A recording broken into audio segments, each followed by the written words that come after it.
नमस्कार दोस्तों, मैं निशानिक और आज आप सुन रहे हैं हरिशंकर परसाई की कहानी प्रेम की बिरादरी। उनका सब कुछ पवित्र है। जाति में बाजे बजाकर शादी हुई थी। पत्नी ने 7 जन्मों में किसी दूसरे पुरुष को नहीं देखा। उन्होंने अपने लड़के लड़की की शादी सादा मंडप में की। लड़की के लिए दहेज दिया और लड़के के लिए लिया। एक लड़का खुद पसंद किया और उसे लड़की का पति बना दिया। एक लड़की खुद पसंद की और उसे लड़के की पत्नी बना दिया। सब कुछ उनका पवित्र है। प्रॉपर्टी है। फुर्सत में रहते हैं।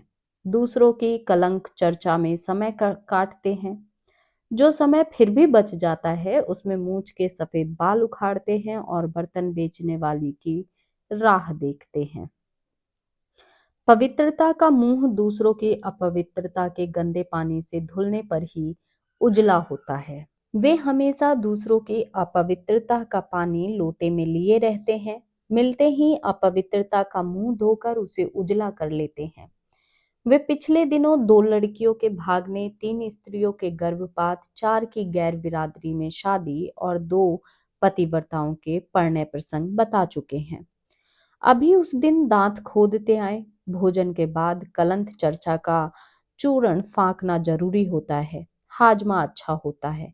उन्होंने चूरण फांकना शुरू कर दिया। आपने सुना, अमूक साहब की लड़की अमूक लड़के के साथ भाग गई और दोनों ने इलाहाबाद में शादी कर ली। कैसा बुरा जमाना आ गया।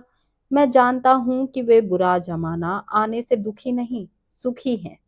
जितना बुरा जमाना आएगा वे उतने ही सुखी होंगे। तब वह यह महसूस करके और कहकर गर्व अनुभव करेंगे कि इतने बुरे जमाने में भी हम अच्छे के अच्छे हैं। कुछ लोग बड़े चतुर होते हैं। वे सामूहिक पतन में से निजी गौरव का मुद्दा निकाल ही लेते हैं और अपने पतन को समूह का पतन कहकर बरी हो जाते हैं। मैंने अपनी दुष्ट आदत के मुताबिक कहा, इसमें परेशान होने की क्या बात है। अपने देश में अच्छी शादियां लड़की भाग कर ही हुई है। कृष्णा ने रुक्मणी का हरण किया था। अर्जुन ने कृष्ण की बहन सुभद्रा का। इसमें कृष्ण की रजामंदी थी। भाई अगर कॉपरेट करे तो लड़की भागने में आसानी होती है। वे नहीं जानते थे कि मैं पुराण उनके मुंह पर मारूंगा। संभल कर बोले, भगवान कृष्ण की बात अलग है। मैंने कहा, हाँ अलग तो है। भगवान अगर औरत भगाए तो वह बात भजन में आ जाती है। साधारण आदमी ऐसा करे तो यह काम अनैतिक हो जाता है। जिस लड़की की आप चर्चा कर रहे हैं वह अपनी मर्जी से घर से निकल गई और मर्जी से शादी कर ली। इसमें क्या हो गया। वे कहने लगे, आप हमेशा उल्टी बातें करते हैं। रीति नीति परंपरा विश्वास क्या कुछ नहीं है। आप जानते हैं लड़का लड़की अलग जाति के हैं। मैंने पूछा, मनुष्य जाति के तो है ना। वे बोले, हाँ मनुष्य होने में क्या शक है। मैंने कहा, तो कम से कम मनुष्य जाति में तो शादी हुई। अपने यहाँ तो मनुष्य जाति के बाहर भी महान पुरुषों ने शादी किया, जैसे भीम ने हिडिंबा से। ये घटनाएं बढ़ती जा रही हैं। क्या कारण है कि लड़के लड़की को घर से भागकर शादी करनी पड़ती है। 24-25 साल के लड़के लड़की को भारत की सरकार बनाने का अधिकार तो मिल चुका है, पर अपने जीवन साथी बनाने का अधिकार नहीं मिला है। घटनाएं मैं रोज सुनता हूँ। 2 तरह की चिट्ठियां पेटेंट हो गई हैं। उनके मजमून ये हैं, जिन्हें भागकर शादी करनी है वे, और जिन्हें नहीं करनी वे भी इनका उपयोग कर सकते हैं। तो चिट्ठी नंबर 1 है, पूज्य पिताजी, मैं यहाँ रमेश से वैदिक रीति के अनुसार शादी कर ली है। हम अच्छे हैं, आप चिंता मत करिए। आशा है आप और अम्मा मुझे माफ कर देंगे। आपकी बेटी सुनीता। चिट्ठी नंबर 2, प्रिय रमेश, मैं अपने माता पिता की इच्छा के विरुद्ध नहीं जा सकती। तुम मुझे माफ कर देना। तुम जरूर शादी कर लेना और सुखी रहना। तुम दुखी रहोगे तो मुझे जीवन में सुख नहीं मिलेगा। हृदय से तो मैं तुम्हारी हूँ।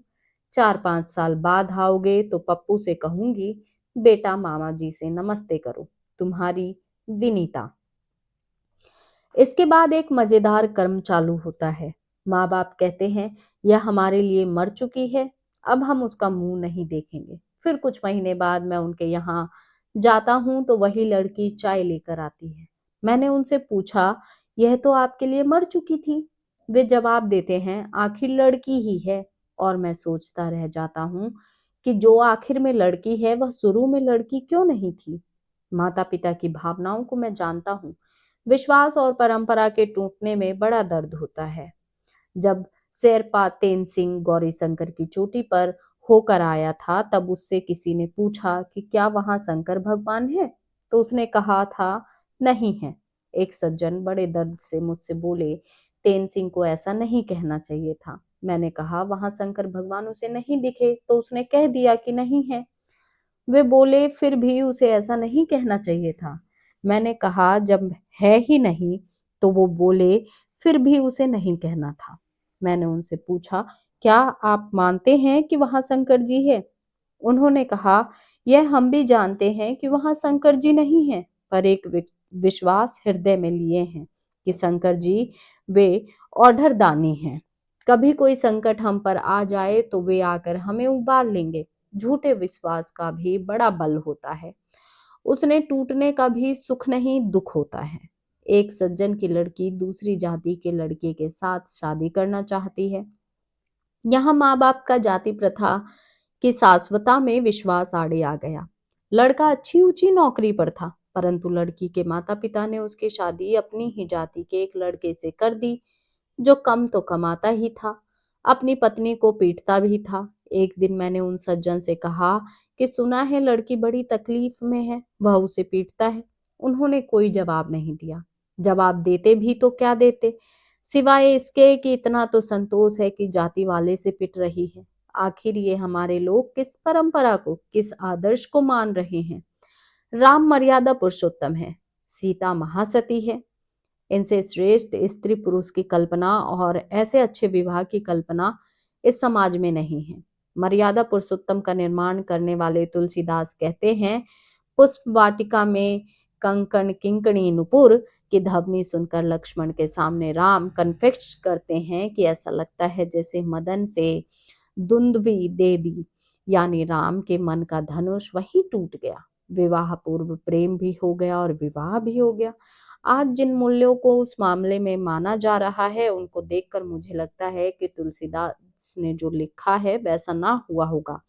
हुआ ऐसा होगा, राम ने लक्ष्मण से पूछा होगा कि ये कंकण किंकणी नूपुर की ध्वनि किसकी है।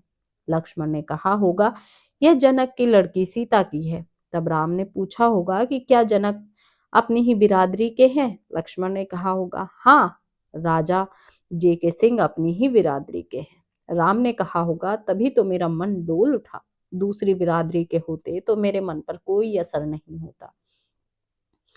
इन लड़के लड़कियों से क्या कहा जाए?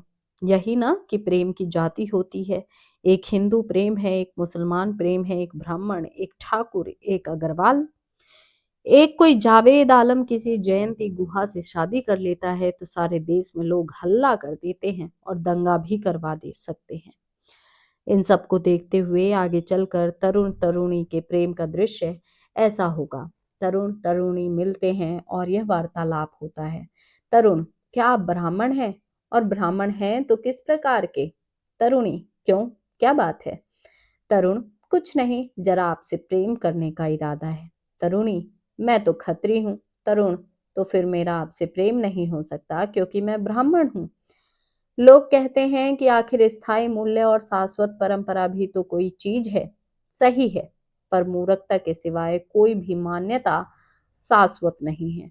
मूर्खता अमर है, वह बार बार मरकर फिर जीवित हो जाती है। इधर मैं लड़के लड़कियों से पूछता हूँ कि वेद तो यहाँ भी है और यहाँ भी वैदिक रीति है, फिर तुम लोगों ने यहीं क्यों नहीं शादी कर ली, भागकर दूसरी जगह क्यों गए? वे कहते हैं यहाँ माता पिता बाधा डालते हैं। मैं समझ गया, क्रांति ये तरुण जरूर करेंगे, पर यथा स्थिति की नजर बनाकर। वे सज्जन जो मुझे खबर दे गए कह रहे थे कि आखिर हम बुजुर्गों के जीवन भर के अनुभव का भी कोई महत्व है।